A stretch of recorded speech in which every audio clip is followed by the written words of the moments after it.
Hello. So let us start the revision for economic survey of Government of Karnataka 24 for the KS exam. So the numbers I had explained in the budget video only, which are important from the both the survey and budget. So now we will be dealing mainly with respect to schemes of the economic survey that are given and that are important for our examination. So let us start from good governance.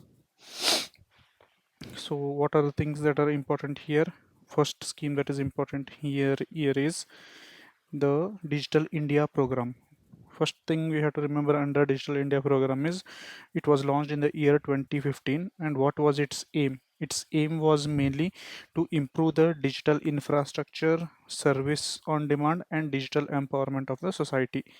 So basically, it is basically an umbrella term where government said that we are going to make everything digital. So Digital India program is an umbrella term under which various schemes come, like for example, connecting the broadbands through broadband highways, universal access to phones, public internet access, e-governance, e-kranti, that is a service delivery system, and information for all, and net zero, electronic imports, IT for jobs, something like that. Like all these sub programs are under the Digital India program only. Anything that is related to digital, it will be part of Digital India program only. So most important thing here is the year when it was launched. So it was launched in 2015. Then we have e-kranti. E-kranti, it was also launched along with the Digital India in 2015 only. So this is an electronic delivery service system, and currently its version 2 is running. So we should also know some other programs that are under the uh, Digital India program. For example, Umang, I think you might have used this. This is a mobile application, that is unified mobile application for new age governance. Means all the services like EPFO and salaries and some services of the government are available in this. It is like all in one app for the government services, Umang. Then we have e-district for the districts, the services related to your district office and all. Then we have DigiLocker to digitalize our documents. We have UPI, unified payment interface. Then we have Meri Pehchan, which is an authentication service, and Diksha portal for learning, which is similar to an academy of government. You can think like that. Then we have in Karnataka, especially the e-governance is basically handled by the DPAR, DPAR, and these are the bodies that are coming under it. And actually, this division was set up in the year 2003. So e-governance is a part of DPAR, that is Department of Personal and Administrative Reforms. So here we have to know some of the bodies under this Karnataka e-governance who are implementing all the e-governance aspects of the Karnataka. So first is a Center for E-Governance. So we have to look at the Center for E-Governance. It was in 2006, same under DPR, and it is established as a society. What is its main function is conceptualize, implement, and monitor the e-governance initiatives. For example, government of Karnataka is bringing some new initiative, say for example fruits. It will be conceptualized actually by this government, for by this body only. Means it would have thought like there are issues like this, so to get the solution for this we have to means the electronic solutions has to be discovered for this. So to that conceptualization is basically done by the center of e-governance. Then we have to also know about which is Karnataka State Remote Sensing Application Center. So this is an older body, like it was established in the year 1968, and it is under DPAR. So it's a nodal agency to promote for remote sensing and GIS applications that mainly deal with planning, development, management of natural resources, and okay, resources only. And its governing council is headed by the chief secretary to government of Karnataka, and its executive council is headed by the secretary of DPR. So what does this Karnataka State Remote Sensing Application Center mainly do? What it mainly does is it acts as a nodal agency for all the remote sensing applications, means that are generally dealing with the natural resources, farming and all that work on the remote sensing aspects. They are mainly taken care by this body. And one thing we have to remember, this is an old body, so it would have established in 1986. Then we have Center for Smart Governance. This is mainly to cater the IT requirements of the government departments, PSUs and all. Say for example, we have a government wanting to establish a new PSU. So the website for that PSU will be developed by the Center for Smart Governance. Then we have to see some of the apps of the government of Karnataka. So first one is the Case One. What is this Case One? This is Karnataka State Wide Area Network. So basically, this is not an application, but it is a network. So it was actually launched in the year 2009. It mainly connects the government offices till taluka level, and which is the body that mainly provides the infrastructure for this. Mainly BSNL and Airtel are the ISPs that mainly help to connect this all the offices of the government of Karnataka till the level of taluka. And we have case 1 2.2 and case 1 3.2 also. Means they will be just increasing the number from taluka level. It will be to important government buildings, and from then to gram panchayat level in case 1 3. So around 1200 government offices are connected under this case 1. Then we have SECLAN, that is Secretariat Local Area Network. So what is the area local area network? So this is also similar only. This is also connecting all the government buildings, but this is most importantly, it is connects those important buildings that are very important. Think like Vidhan Sauda, then Vikasa Sauda, then MS building, and one more important thing here is it is a wireless connection. There is no physical wire, so that anyone can go and tap and get the information of government. So this is much secured and for much more important buildings. Then we have Karnataka State Data Center. So what is this Karnataka State Data Center? From the name only it is clear. The data of the Karnataka, which it is using for its schemes and function and for administration, will be stored in this data center. It was actually established in the year 2004, and we are the first state in the country to have our own data centers. So there are mainly three data centers actually. Two are in Bangalore and one is in Mohali, Punjab.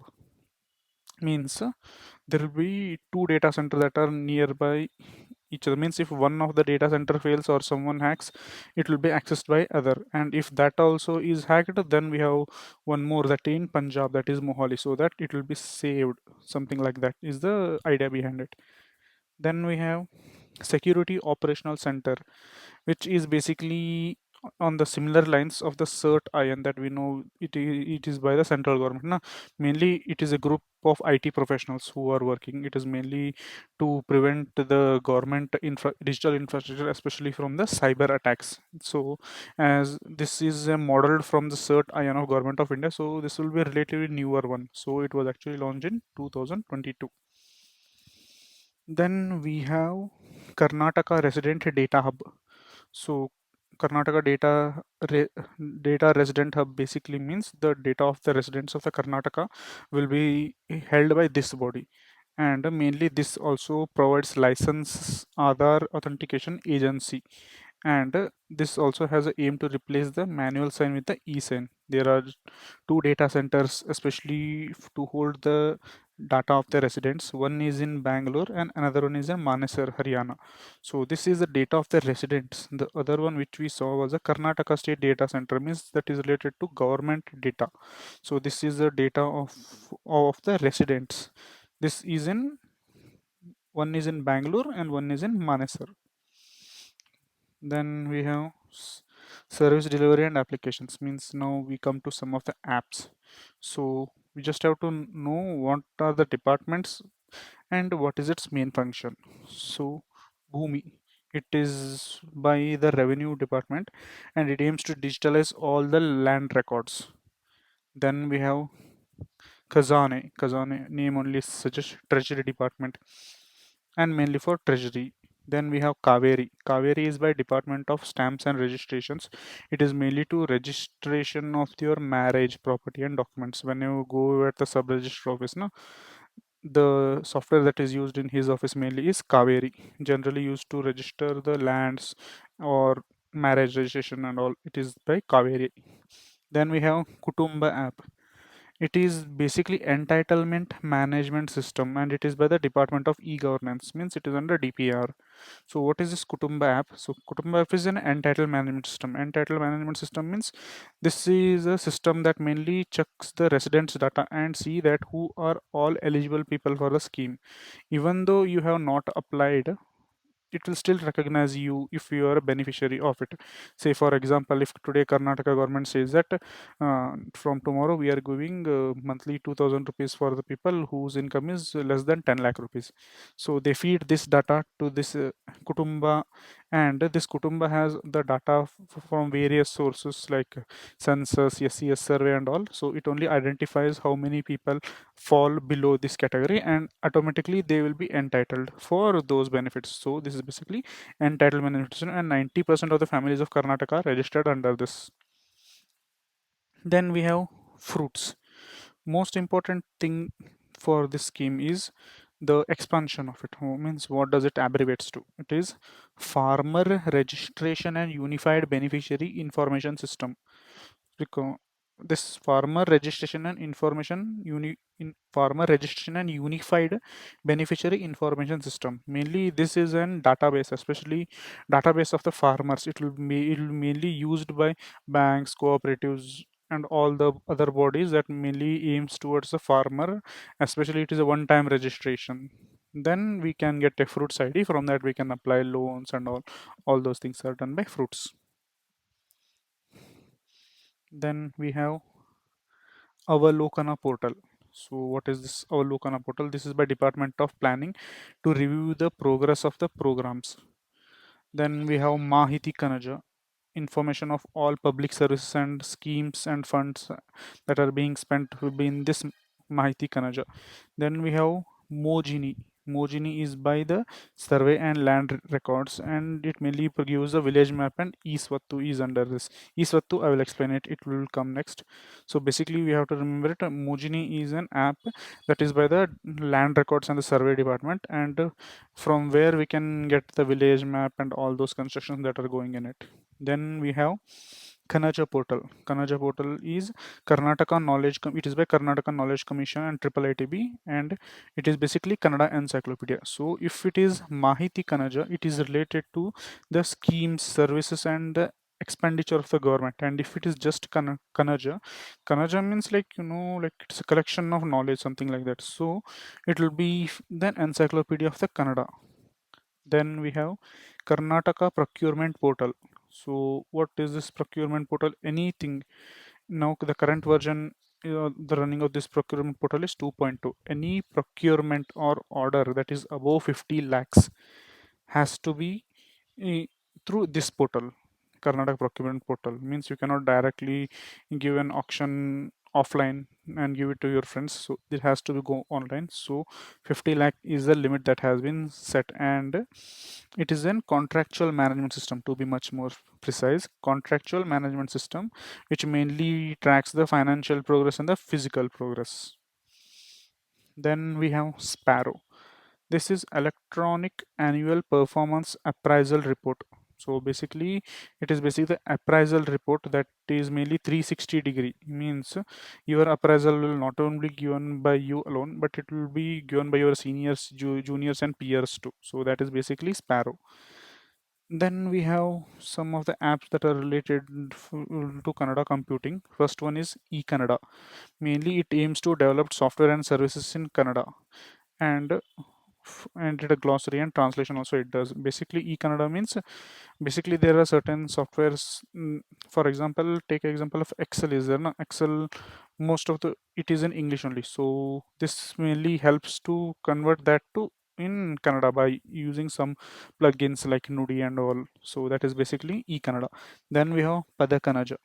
So what it does, it both translates and transliteration by bringing various glossary and dictionaries in a single digital platform for government administration. So why it is basically used is in Padakanaja, because in land records and all, the record system that is used in Kannada has the words of British time also. Means there will be some will or there will be some document which has the names or the people and the land system of that time. So they will bring those and tell in front of AC or DC that so this is our land, so give it to us, something like that. So they should know the meaning of that type of land which they got it from British and pre this era. Na? So for that we have Padakanaja.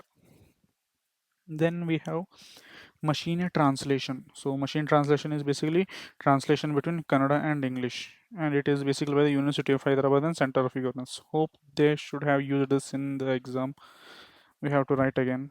Then we have state scholarship portal. It is mainly for post matric scholarships. Then we have crop survey. It is a mobile application which was launched in the year 2017 by Department of e-governance. And what is the use of this is to do the survey of the crops in the village. Means this year so many crops of this village are good and these many are damaged, something like that. So and for doing this they are also getting paid, for example rupees 10 per slot. And the Bele Darshaka app is used to view the survey details and raise the objections. They will do the survey in this crop survey app, and the data will be sent to the government. And the data of and then the government take this data and put it in another app called as Bele Darshak. So in this, like the people who want to see the what is the survey of this village, that village, and they can see all and what are the crops that are grown in different villages. They can check, and if any issue is there, they can raise the objection also. Then we have Karnataka Open Data Initiative. So what is Karnataka Open Data Initiative?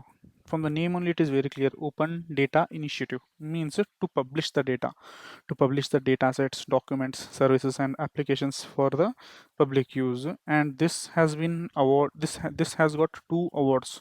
Basically, we have to remember these two awards also.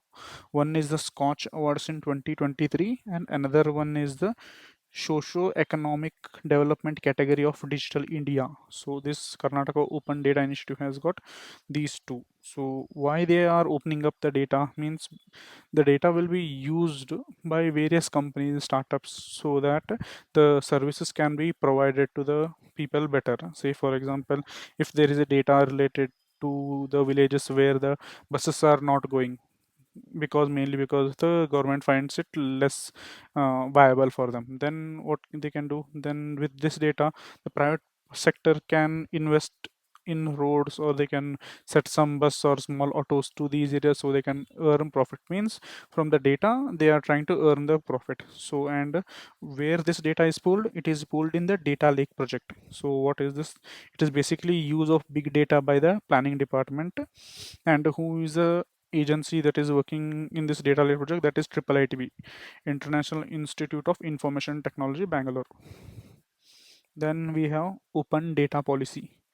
So this was in the year 2021. It helps mainly in the management and interoperability of the data across state governments and monetization of the anonymized citizen data.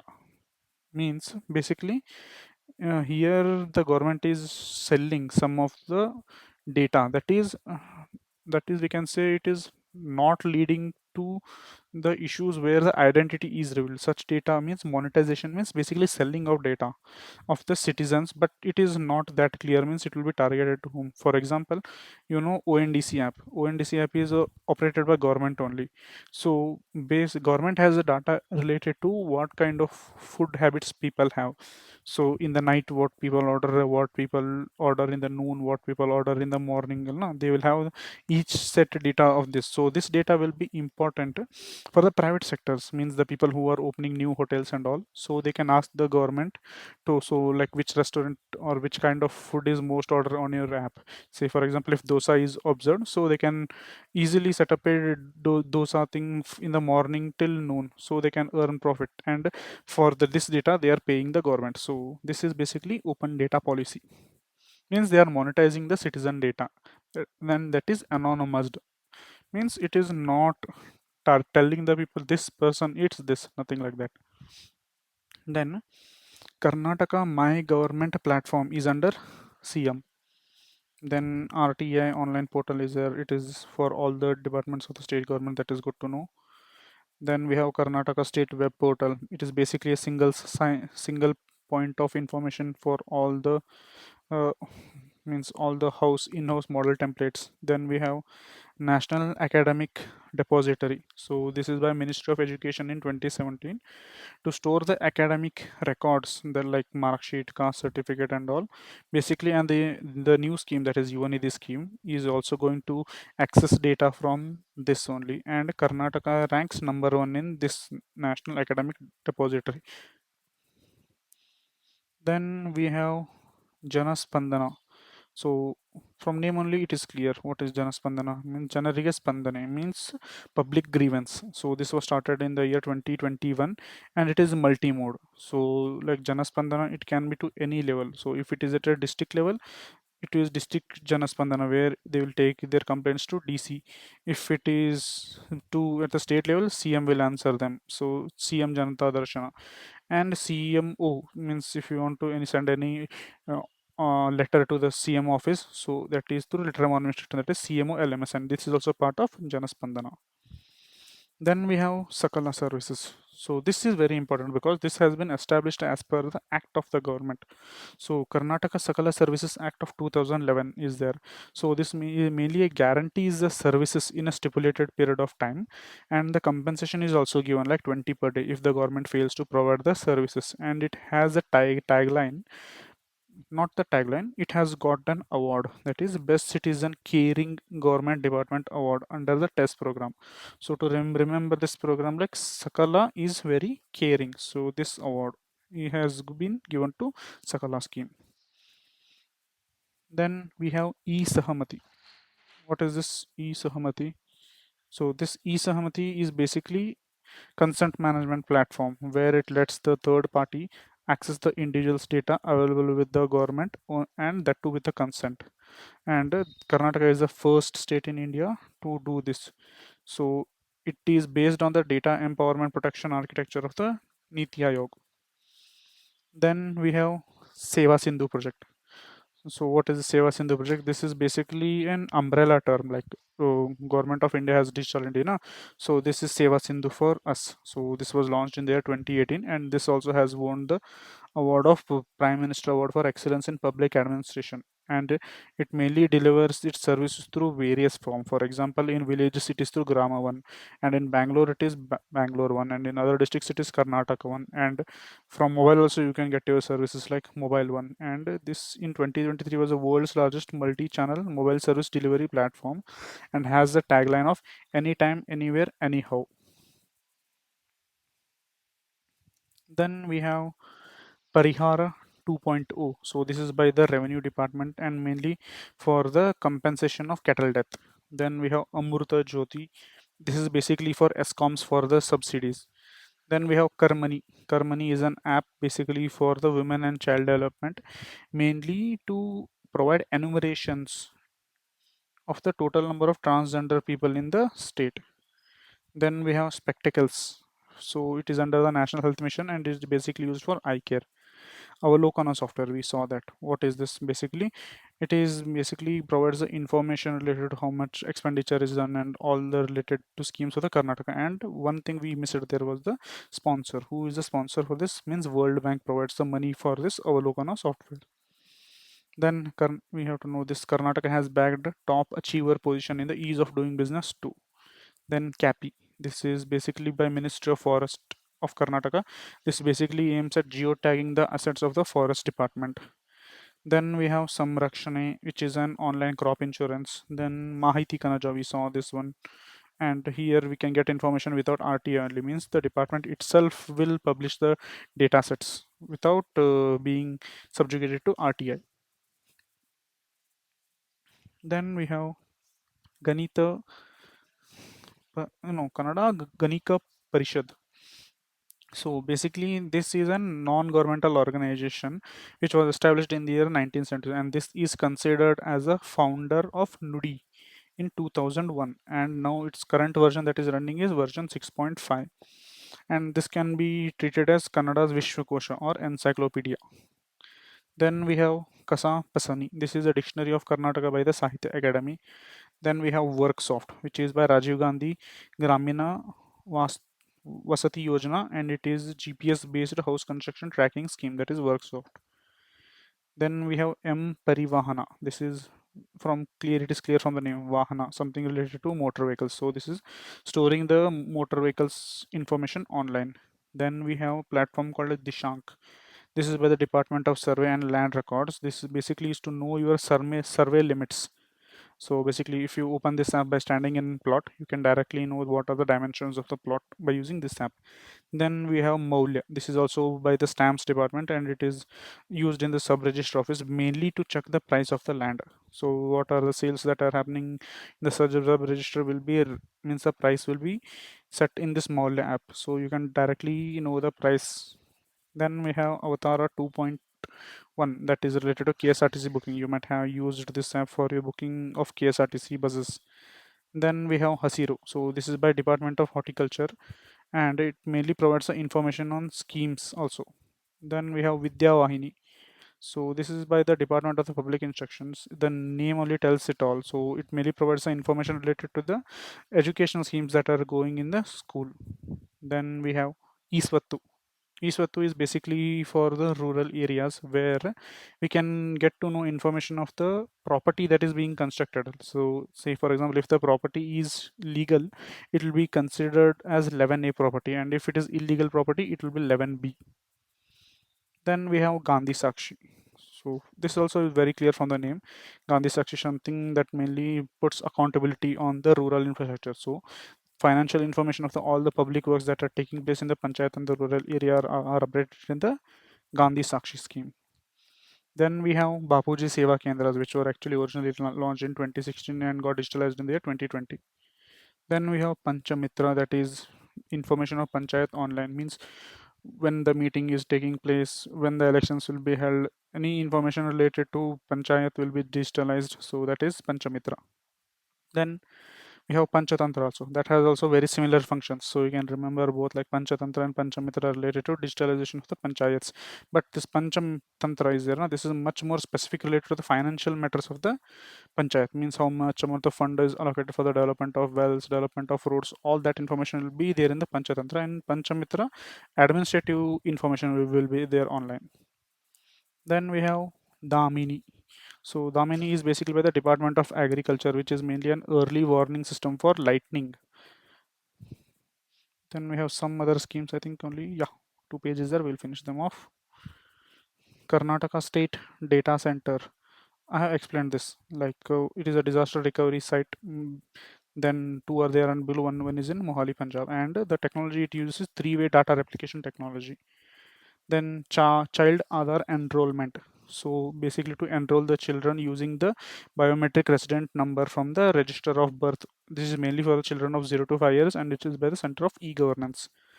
Then we have E-Kalyani portal.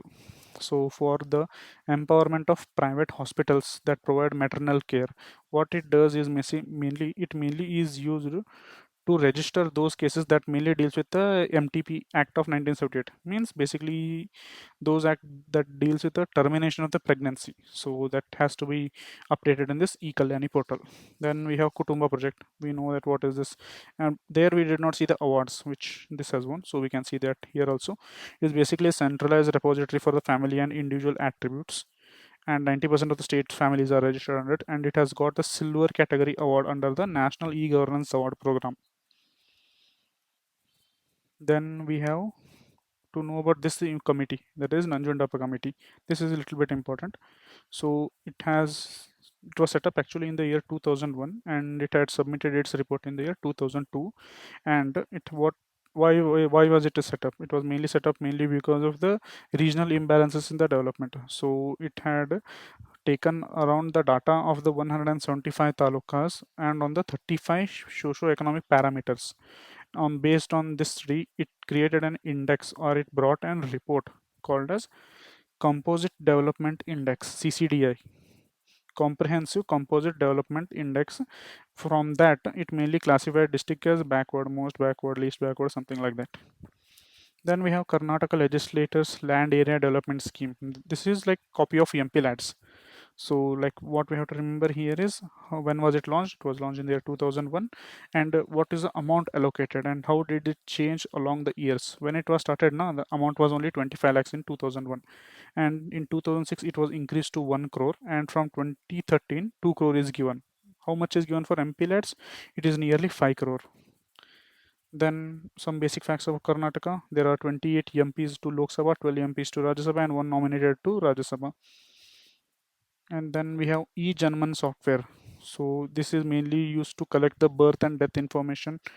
Mainly, it mainly helps to generate the certificates from the Seva Sindhu and Grama One. And Karnataka is the first state to do this, and it uses blockchain technology. That is important. This is very important to use blockchain technology in this case mainly because in one department we cannot have a person taking the benefits and he should not have been died now. So to maintain that consistency, blockchain technology is used. So if a person dies, he's all the benefits he's getting from the government should get blocked also now. Then we have Youth Summit. It was held in 2023 and by Government of India and Government of Karnataka, mainly the at Dharwad, and SDG Coordinator Center has been set up there. So that's it.